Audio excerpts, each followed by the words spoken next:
Are my future of the world. आप लोग कैसे हैं? मैं आशा करता हूं कि आप लोग बहुत ही अच्छे होंगे। आज हम अपने क्लास को फिर से आगे बढ़ाते हैं। यहाँ पे है present indefinite tense interrogative negative sentence making rule. हम लोगों ने सीखा है present indefinite tense simple sentence making rule, present indefinite tense negative sentence making rule और फिर present indefinite tense interrogative sentence making rule. अब हम लोग सीखेंगे present indefinite tense interrogative negative sentence. कौन? इंट्रोगेटिव, मतलब इसमें प्रश्नवाचक भी रहेगा और नकारात्मक सेंटेंस दोनों रहेगा। ठीक है, बनाने का आसान तरीका यूज ऑफ डू या डस हम लोग देखेंगे। आप उसके बाद एक एग्जांपल देखेंगे, फिर पर्सन सहायता के लिए यहाँ पर दिया गया है। चलिए, बनाने का आसान तरीका, डू या डस में से किसी एक को लिखेंगे, उसके बाद सब्जेक्ट को लिखेंगे, उसके बाद नॉट को, वर्ब को, उसके बाद ऑब्जेक्ट को लास्ट में। ये देखिए यूज ऑफ डू या डस तो आप लोग जानते ही है। चलिए दिया एग्जाम्पल फटाक से बनाते। क्या राजा दान नहीं देता है? तो क्या का स्पेलिंग तो यहाँ पर लिखना नहीं है, ये तो क्या बस हमको बता रहा है कि प्रश्नवाचक सेंटेंस है। ठीक है, अब देखिए डू या डज में से किसी एक को लिखते हैं। तो मैंने बताया है डू या डज में से किसको लिखेंगे, सब्जेक्ट के अनुसार लिखा जाएगा। सब्जेक्ट क्या है? राजा। ये थर्ड पर्सन सिंगुलर है। कैसे है? क्योंकि राजा एक नाम है और यहाँ पे थर्ड पर्सन सिंगुलर में आता है ही, सी, इट एंड एनी ने, मतलब कोई भी नाम तो नाम है, तो थर्ड पर्सन सिंगुलर में आ रहा है। और यूज ऑफ डू या डज के में हम लोग देखते हैं कि थर्ड पर्सन सिंगुलर के साथ में क्या लगता है? डज लगता है। तो यहाँ पे क्या लग जाएगा? डज लगेगा, DOES, डज। उसके बाद सब्जेक्ट लिखते हैं। राजा क्या है? मेरा सब्जेक्ट है, वो भी थर्ड पर्सन सिंगुलर में है और बच्चा बच्चा जानता है। सब्जेक्ट यहाँ पर दिया है रूल में, तो हम राजा लिखेंगे। ठीक है, अब देखिए कितना जन बोलेगा ना राजा मतलब किंग वाला राजा, तो देखिए यहाँ पे राजा नाम ही है। ठीक है, अगर किंग वाला लिखना होता तो मैं किंग लिखता ना बगल में। चलिए, राजा एक नाम है। ठीक है, तो डज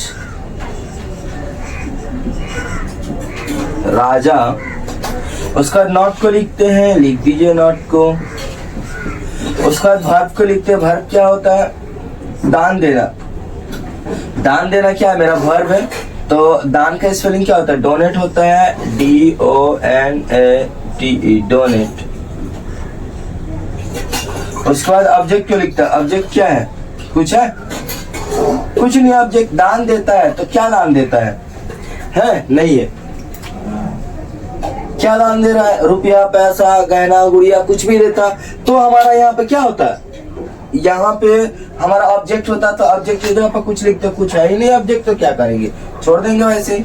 एक और हम लोग एग्जांपल लेते हैं और उस एग्जांपल के अनुसार समझेंगे कि ये present indefinite tense interrogative negative sentence कैसे बनाते हैं।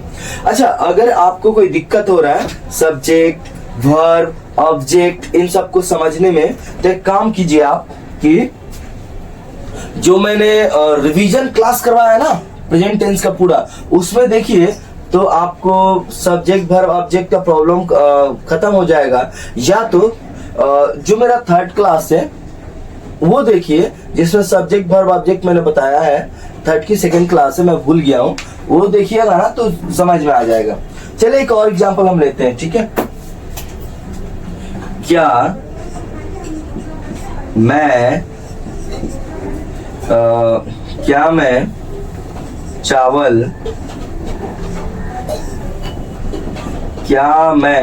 चावल नहीं खाता हूँ?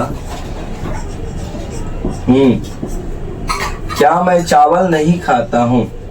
चलिए आइए, क्या कहते हैं इसमें लिखा नहीं जाएगा क्योंकि क्या से समझ में आ रहा है कि प्रश्नवाचक सेंटेंस है। ठीक है, डू या डज किसी एक को लिखते हैं तो डू लिखे या डज लिखे, रूल है। थर्ड पर्सन सिंगुलर के साथ में डज लिखते हैं, लेफ्ट पर्सन के साथ में डू लिखते हैं।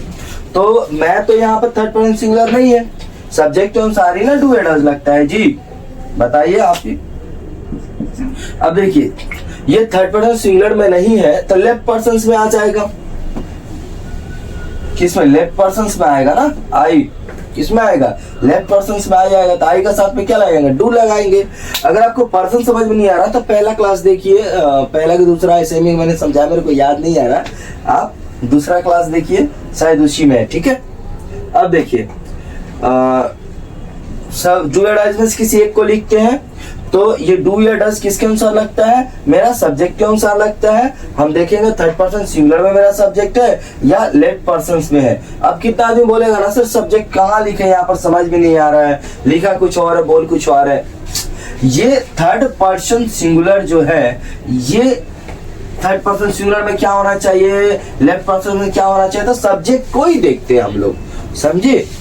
अब देखिए तो मेरा मैं जो है किसमें है, थर्ड पर्सन सिंगुलर में है या लेफ्ट पर्सन में है। एकदम देखिए यहाँ पे आई लिखा है क्या कहीं पे, तो थर्ड पर्सन सिंगुलर में नहीं है।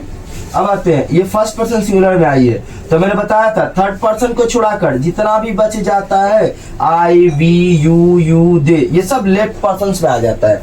तो बचा हुआ में कौन आ रहा है, आई आ रहा है। थर्ड पर्सन को छुड़ाकर बच जो जाता है उसमें कौन आ रहा है, आई आ रहा है।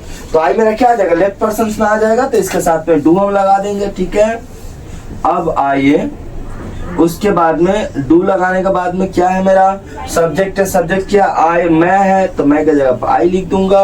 उसके बाद नॉट लिखते हैं तो नॉट लिख देंगे यहाँ पे। फिर उसके बाद भर्ब लिखते हैं, भर्ब मेरा क्या है, खाना है, खाना का स्पेलिंग क्या होता है, EAT ईट लिख देंगे।